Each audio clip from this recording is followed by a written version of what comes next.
feared by everyone, defeated by no one. He was the greatest poker player New Hanover had ever seen, using complex calculations and an unbreakable poker face. There was no adversary he couldn't overcome. But what happens when a king is wrongfully dethroned? This is a story of defeat, depression, resolve, and triumph. I'm your host, Dean Doorknob, and this is the redemption of Hutch Buckleham.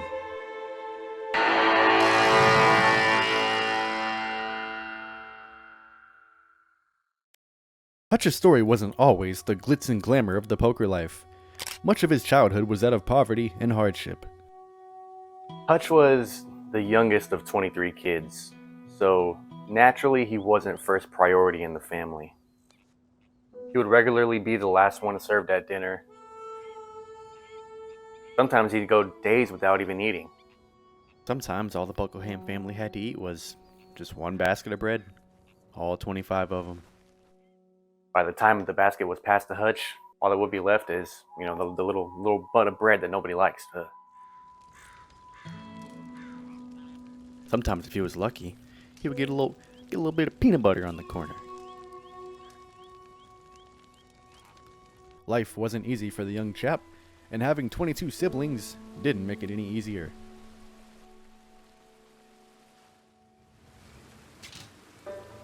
Hutch's mother and father weren't exactly what you'd call model parents. His father, Jimmy, was a railroad construction guard, and his mother, Martha, an alcoholic. Jimmy despised his children, to say the least. Almost hated them at times. 23 children were somehow an accident. I just don't even see how that's possible. Sometimes for fun, he'd line them up and shoot at the ground and make them dance. This was a real bad guy.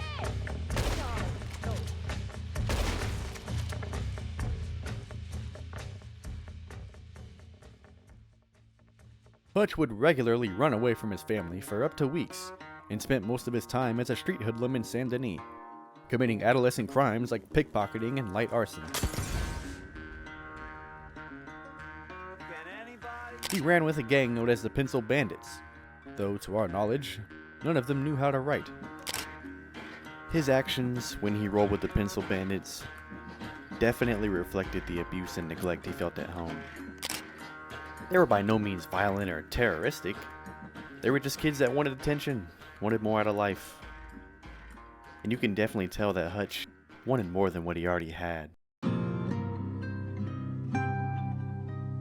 Now, when Hutch wasn't rolling with the Pencil Bandits, he would sometimes go to the library and take books. He was specifically fascinated with math and statistics. I think Hutch realized if he wanted more out of life, he was going to need to do more than lift pocket change off senior citizens. By the time Hutch was 13, he was a master at statistics, capable of calculating highly complex probabilities in a matter of seconds. This caught the eye of professional gambler Gene Greenbean.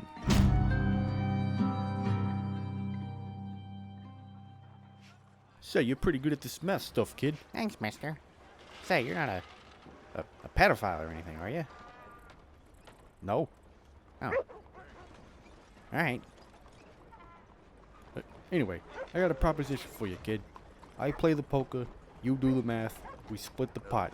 Deal? But I don't know how to play poker. It's alright. I'll teach you the basics, you figure out the math of all of it, then when you got it all calculated, you'll come with me to tournaments and we'll clean house. Okay, sure. Great. Say, there's not gonna be any pedophile stuff, though. Jesus Christ, kid, no! It was this moment that changed Hutch's life forever. Gene taught Hutch everything he knew about poker. Winning hands, how many cards were in the deck, how many suits were in the deck. Gene didn't realize it at the time, but he was making a legend. Hutch effectively abandoned his family. Together, he and Gene toured western United States, raking in over $200 a week, thousands by today's standards.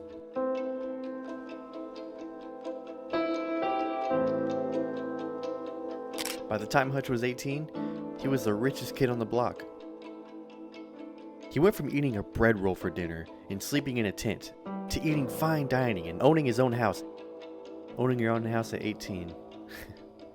Imagine that. But, like all good things, Hutch and Gene didn't last. Gene was a good man. He was a mentor, teacher, always paid Hutch his share. But he was a stubborn son of a bitch. Hutch wanted to start playing in the poker tournaments himself, but Gene was insistent on staying at the tables. This caused a resentment to be formed towards Gene, and eventually they went their separate ways. I don't think he let Hutch shine enough. You know, Hutch was getting older. He wanted more. But Gene just didn't want to change things.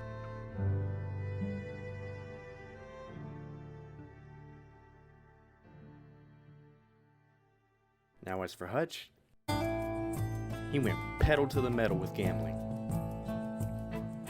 With Gene's understanding of the game and Hutch's understanding of statistics, combined into one of the greatest poker players we'd ever seen.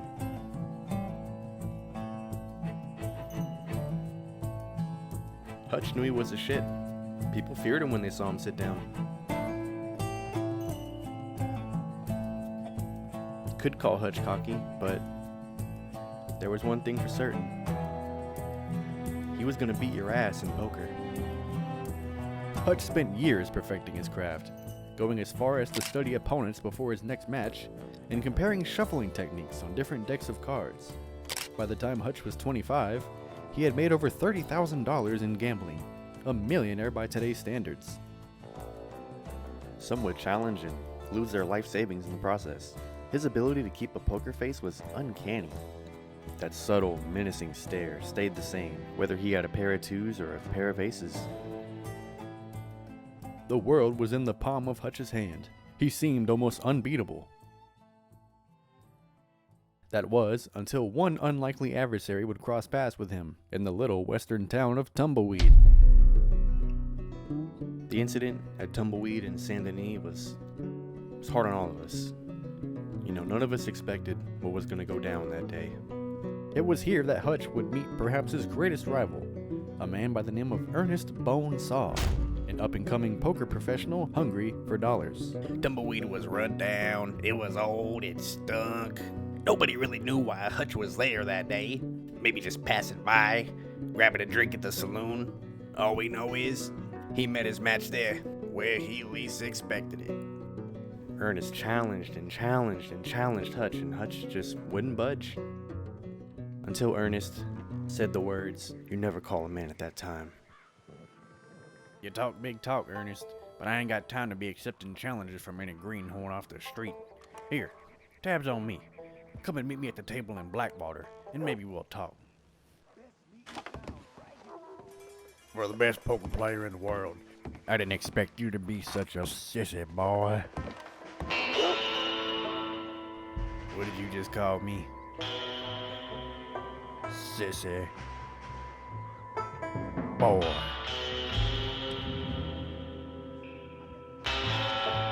Somebody hand me a deck of cards. $300. Winner takes all. The first hand went well. Hutch had 3 of a kind hearts.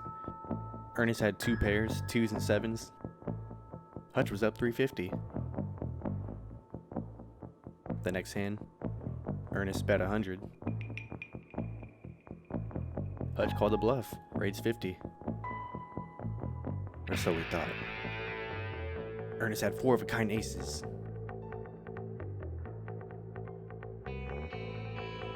The next hand, Hutch played it safe. Only bet 20, even though he had a king and a queen. Ernest kept raising. The pot got to 190. Hutch had a straight, 9 through king. Ernest had a full house of king and jacks. At this point, Hutch was sweating. Losing 2 big hands in a row was tough, but not a death sentence.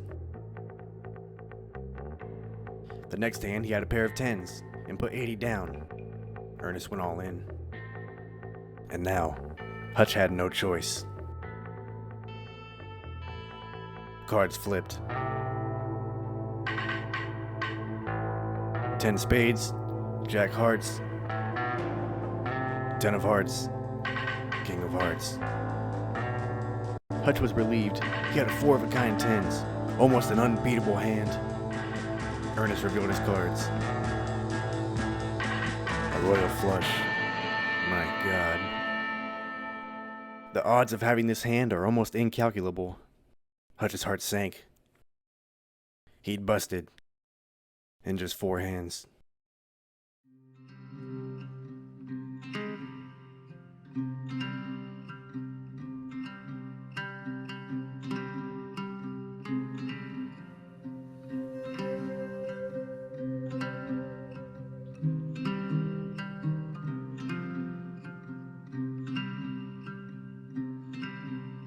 Hutch he's broken.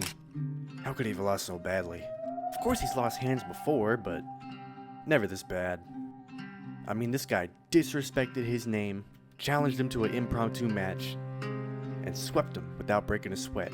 After this devastating match, Hutch fell into a deep depression, eventually turning to the bottle, drinking so much he'd pass out, only to go in the next day and repeat the process. Before the match, Hutch was charismatic, sociable. He was cocky, but people were drawn to it. Then after Tumbleweed, he was a whole different person. I'm sorry. He would sit down at poker tables and just not care. He'd lose all his money and fight everyone at the table afterward. It looked like the end of Hutch's career for sure. Almost his life at times. We knew there was nothing we could do to help. So, we called someone that good.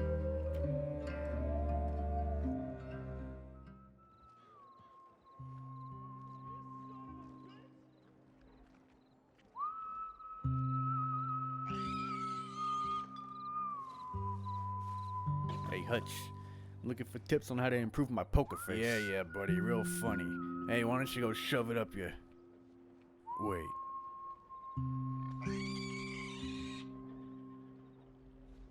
Gene?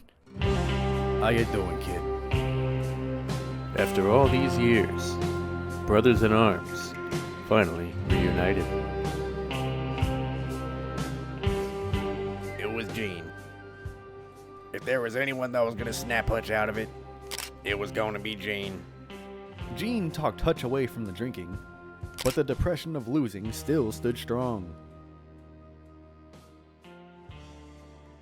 I just don't see how he was able to beat me so badly. I mean, I ran all the calculations, I had all the math right, and he beat me in 4 hands. It completely threw me off my game. I mean, I can't even win against no-names at the bar anymore. Well, you know, Hutch, I think you got complacent. All those years of being the best made you not practice any new techniques. And you know, these new young cats coming around the block, they got a lot of tricks up their sleeve nowadays. Cats don't wear shirts, but I get what you're saying. Wait, Gene, say that again. What, cats? No, the other thing, the sleeves thing. Tricks up their sleeves? Oh my God.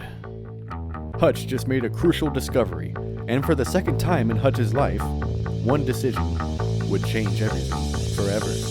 I gotta go find him. What? Hey, Hutch! I figured it out, Gene. I figured it out. Meet me at Stand the Knee at dusk. Hutch, what are you doing? I figured it out, Gene. I figured it out. You go get him, kid.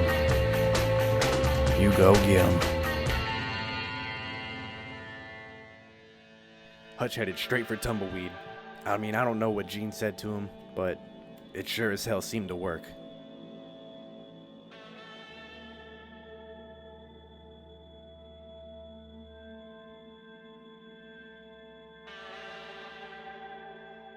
You back for more? Sissy boy? $1,000. 1 hand. Winner takes all.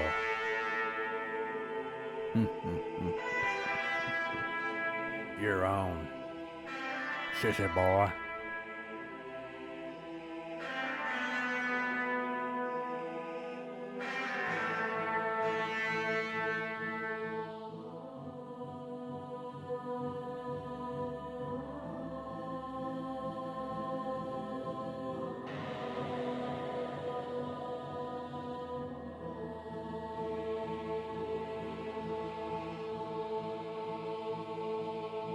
Hutch took his seat, put $1,000 and the deed to his house on the table. Ernest dealt.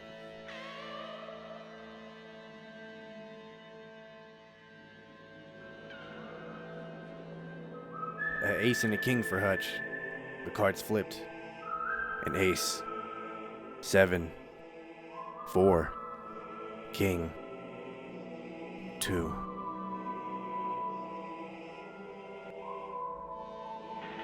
Hutch had 2 pairs. Ernest. 3 of a kind. Well, sissy boy, it looks like you're shit out of luck. I'll be taking your money, and I'll be expecting your stuff to move out of my house by tomorrow. Yep, you beat me fair and square, Ernest. Guess I'll just take myself to the bar and drink my sorrows away.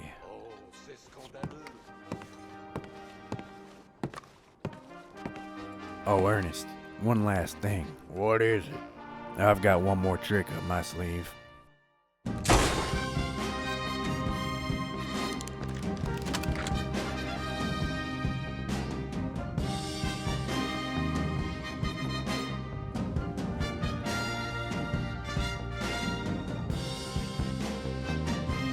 Son of a bitch, I've been cheating the whole time.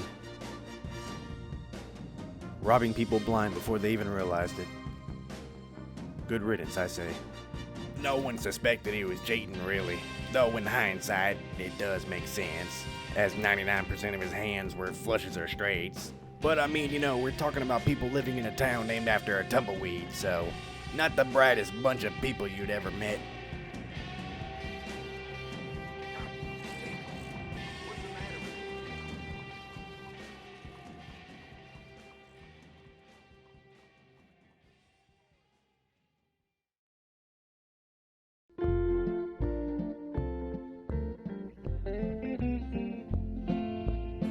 After this, Hutch retired from professional poker playing and settled down in his home in East New Hanover, tending to his crops and being a loving father. I've been living too fast, and I've been living too wrong. Cruel, cruel world, I'm gone. The legend of Hutch Buckleham lived on for generations, and even to this day, anyone caught cheating in poker is required to be shot in the face. Though the loss wasn't any fault of Hutch's own, he still learned a valuable lesson that day. Humility is the foundation of virtue. I know now that I am homeward bound. Cruel, cruel world, must I go home? Cruel, cruel world, I'm moving on. I've been living too fast, and I've been living too wrong.